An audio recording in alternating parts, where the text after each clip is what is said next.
Olá, pessoal! Na madrugada de 10 de novembro de 1973, a cidade de Uden, localizada na pacata província de Brabante do Norte, no sul da Holanda, vivia mais uma de suas noites silenciosas e frias de outono. As ruas estavam desertas, envoltas pela luz suave de uma lua quase cheia, que projetava sombras longas e imóveis sobre os paralelepípedos úmidos. Dentro de uma casa modesta, com janelas de caixilhos de madeira branca e cortinas espessas, Anne Dolphin, uma mulher de 55 anos, acordou com uma sensação leve de desconforto e decidiu levantar-se para ir ao banheiro. Como era comum em noites assim, tudo parecia em perfeita ordem, e o silêncio era absoluto, interrompido apenas por um leve tic-tac do rádio-relógio no criado mudo. Ao atravessar o corredor mal iluminado, um lampejo branco refletido no vidro da janela lateral chamou sua atenção.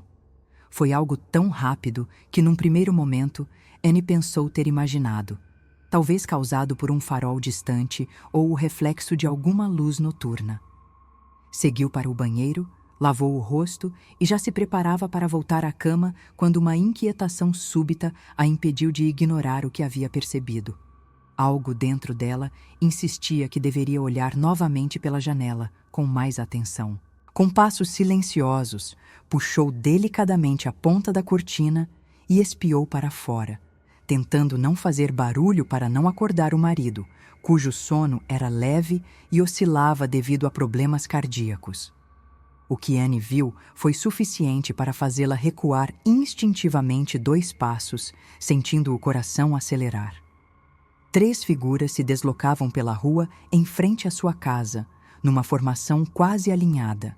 Vestiam longas túnicas brancas que tocavam o chão e escondiam completamente seus corpos, inclusive os pés.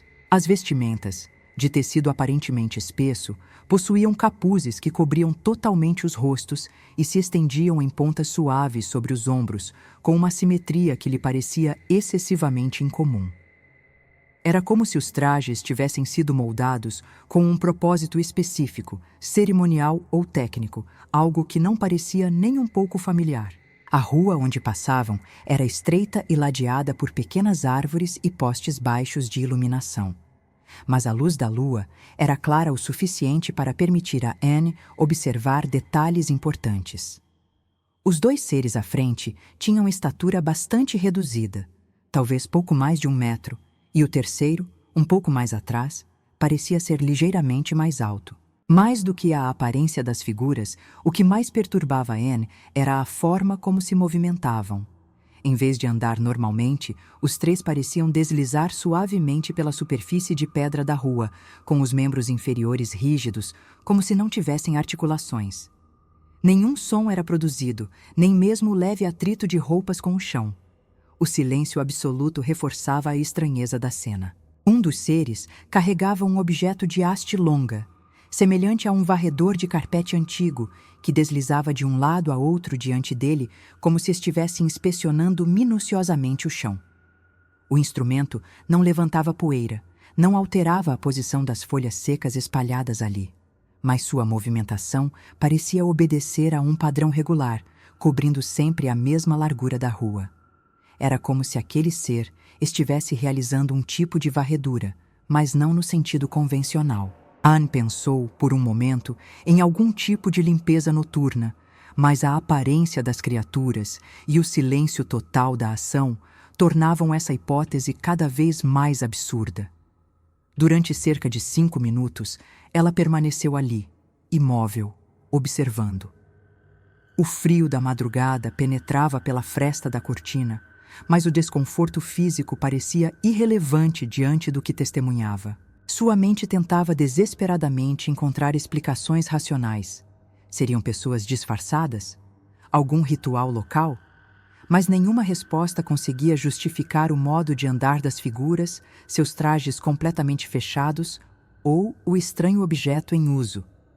Anne, apesar do medo crescente, sentia-se hipnotizada pela cena, como se não pudesse simplesmente abandonar aquele momento sem entender melhor o que acontecia ali diante de seus olhos.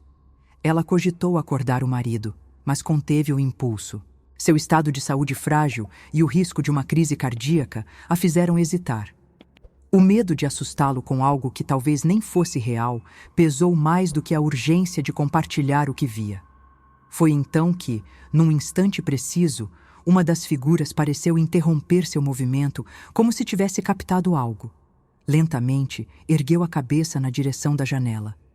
Anne recuou instintivamente, mas era tarde. A figura parecia encará-la diretamente, ainda que não houvesse olhos visíveis, apenas a sugestão de uma presença voltada para ela por trás do capuz.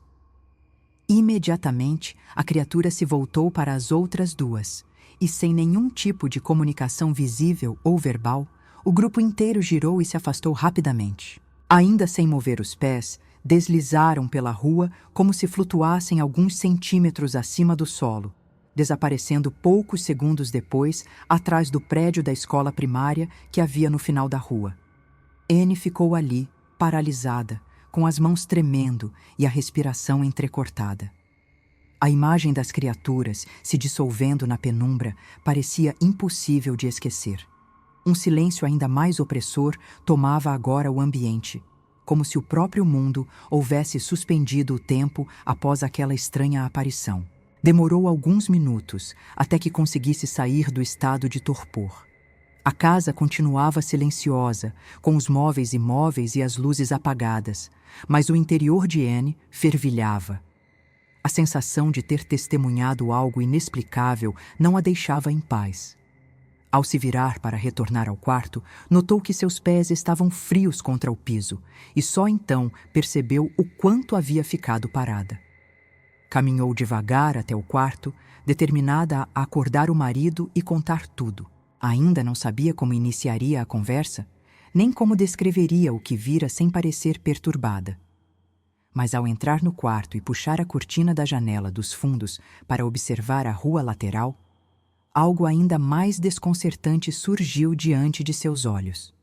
Flutuando silenciosamente a uma distância de cerca de 40 metros, logo acima da calçada, estava uma esfera perfeitamente redonda, brilhando com uma luz vermelha intensa. O objeto não se movia, não pulsava e tampouco projetava sombras nas paredes próximas. Era como se tivesse emergido do nada e agora simplesmente existisse ali, imóvel, como um pequeno sol concentrado num único ponto, grande o suficiente para cobrir toda a largura do passeio. A luz da esfera era tão intensa que Anne precisou desviar o olhar. Sentia que não conseguiria manter os olhos abertos diante daquele brilho, como se sua própria retina pudesse queimar. Não havia som, nem vento, nem qualquer indício de mecanismo. Apenas aquele globo escarlate pairando a poucos metros do chão. O contraste com a escuridão ao redor tornava a cena ainda mais surreal. O coração de Anne batia com força e, por um momento, ela duvidou de sua sanidade. Respirou fundo, tentando manter o controle, e finalmente se voltou para o marido, sacudindo-o levemente até que ele abrisse os olhos. Ainda sonolento, ele perguntou a hora. Anne olhou rapidamente para o rádio-relógio e respondeu que eram cerca de 2:30 da manhã. Voltou então o olhar para a janela, apontando com o dedo, mas o que viu foi apenas a calçada vazia e escura, como se nada tivesse estado ali um segundo antes. A esfera havia desaparecido sem emitir qualquer ruído, sem sinal de deslocamento, sem deixar sombra, calor ou vestígio algum. O mundo estava novamente em silêncio, como se nada tivesse acontecido, mas Anne sabia o que vira e, com a voz trêmula, começou a contar ao marido tudo o que havia testemunhado naquela madrugada. Anne falava com dificuldade, pausando para respirar, enquanto seu marido, ainda sentado na cama, tentava compreender a gravidade do que ela descrevia. Os olhos dele se estreitavam ao ouvir sobre as figuras encapuzadas e, principalmente, sobre a esfera vermelha que pairava no fundo da casa. Apesar do susto, ele manteve a calma, talvez tentando racionalizar ou proteger a esposa de um possível surto de nervos. O que ela relatava, porém, era tão específico e coerente que não soava como confusão ou exagero. O olhar de Anne era firme, perturbado, mas lúcido. E mais do que tudo, havia no rosto dela um medo contido que seu marido nunca tinha visto antes. Na manhã seguinte, Anne se vestiu cedo e foi até a delegacia da cidade. Caminhou devagar, observando cada trecho da rua como se procurasse rastros daquilo que vira. Nada havia mudado. Os paralelepípedos estavam intactos, a escola ao fundo parecia a mesma de sempre, e os postes de luz apagados pela luz do dia. Ao relatar o ocorrido ao policial de plantão, foi ouvida com respeito, embora visse nos olhos dele o mesmo ceticismo que tantas pessoas carregam diante do que não entendem. Ainda assim, seu relato foi registrado formalmente. Nenhum outro morador havia feito denúncia semelhante, e nenhum sinal incomum fora notado pelas autoridades na região naquela madrugada. Os dias seguintes foram tomados por um silêncio inquietante. Anne evitava comentar o assunto com vizinhos ou amigos, temendo que duvidassem de sua sanidade. Passava mais tempo dentro de casa, sempre olhando com atenção redobrada pelas janelas à noite. Aos poucos, o impacto inicial deu lugar a uma necessidade de compreender, de buscar explicações que fizessem sentido. As opções mais óbvias pareciam fracas. Trabalhadores noturnos com uniformes incomuns? Artistas de rua encenando algo? Nenhuma dessas hipóteses explicava o deslocamento das figuras, o estranho varredor que utilizavam ou a súbita aparição da esfera luminosa. E isso a deixava ainda mais perturbada. Após quase um ano sem qualquer tipo de resposta, Anne decidiu contar seu relato a um amigo íntimo, uma das poucas pessoas em quem confiava plenamente. O amigo escutou com atenção, fazendo perguntas detalhadas e tentando compreender cada parte da experiência. Intrigado com a precisão da descrição e a consistência emocional da narrativa, resolveu repassar a história ao filho, um jovem estudante fascinado por fenômenos inexplicáveis. O rapaz, ao ouvir os detalhes, reconheceu padrões semelhantes a outros relatos internacionais e decidiu redigir uma carta minuciosa para o Centro de Estudos de Objetos Voadores Não Identificados, localizado nos Estados Unidos, descrevendo tudo o que Anne havia testemunhado. A partir daí, o caso de Uden começou a circular discretamente entre grupos de pesquisadores especializados. A carta enviada chamou a atenção de estudiosos que, ao compararem o relato com outros registros da mesma época, perceberam diversas coincidências impressionantes. As figuras de estatura reduzida, o comportamento noturno, a presença de objetos que pareciam realizar algum tipo de escaneamento e a ocorrência de esferas luminosas apareciam repetidamente em relatos vindos de outras regiões da Europa e também da América do Norte. Não se tratava de coincidência comum. Eram padrões consistentes em diferentes culturas, climas e contextos sociais, vindos de testemunhas sem qualquer conexão entre si. Em 1976, o caso de Anne foi incluído numa obra especializada dedicada exclusivamente ao chamado Surto de Humanoides, de 1973. Um período peculiar em que aumentaram drasticamente os relatos de aparições de seres não humanos, quase sempre associados a objetos voadores luminosos. Na publicação, o testemunho de Anne ganhou destaque por sua riqueza de detalhes, pela reação emocional proporcional à experiência e, principalmente, por sua decisão de relatar os fatos às autoridades sem qualquer intenção de autopromoção.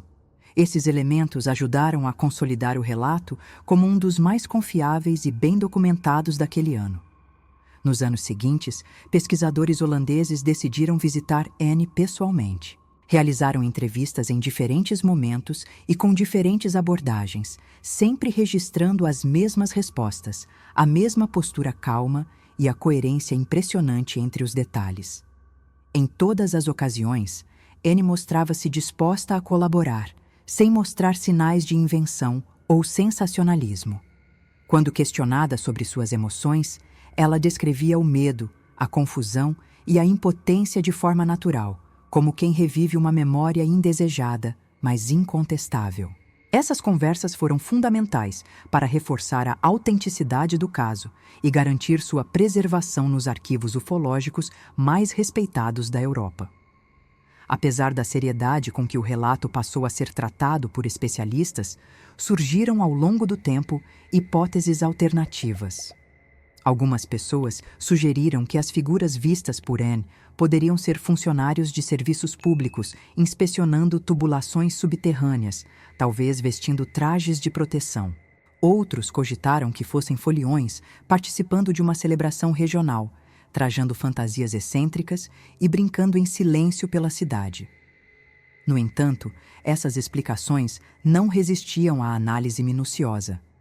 A descrição precisa do modo de deslocamento das figuras, a ausência de ruídos, os trajes fechados e uniformes, o objeto em movimento contínuo e a presença da esfera vermelha tornavam impossível qualquer simplificação convincente. A repetição de casos semelhantes em outros países durante o mesmo período apenas reforçou o mistério.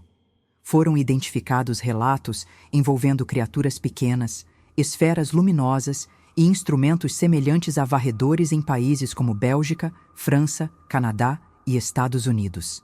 Em todos esses episódios, as testemunhas descreveram uma sensação semelhante à de Anne, uma inquietação profunda, a ausência total de som e uma impressão de que estavam observando algo que simplesmente não pertencia àquele ambiente. As coincidências eram numerosas demais para serem ignoradas e, aos poucos, os pesquisadores passaram a tratar esses episódios como parte de um mesmo fenômeno, ainda sem explicação. Até os dias atuais, o caso de Anne Dolphin continua sem resposta definitiva. Ele permanece arquivado como um dos relatos mais intrigantes da história da ufologia moderna, especialmente pelo seu realismo e pela integridade da testemunha.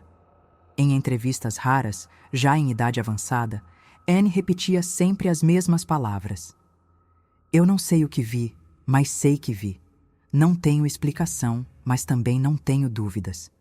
Sua serenidade ao lidar com o desconhecido inspira não apenas curiosidade, mas também respeito. E na rua silenciosa, onde tudo aconteceu, envolta por casas comuns e árvores discretas, o mistério permanece tão vivo quanto naquela madrugada fria e iluminada pela lua, meio século atrás.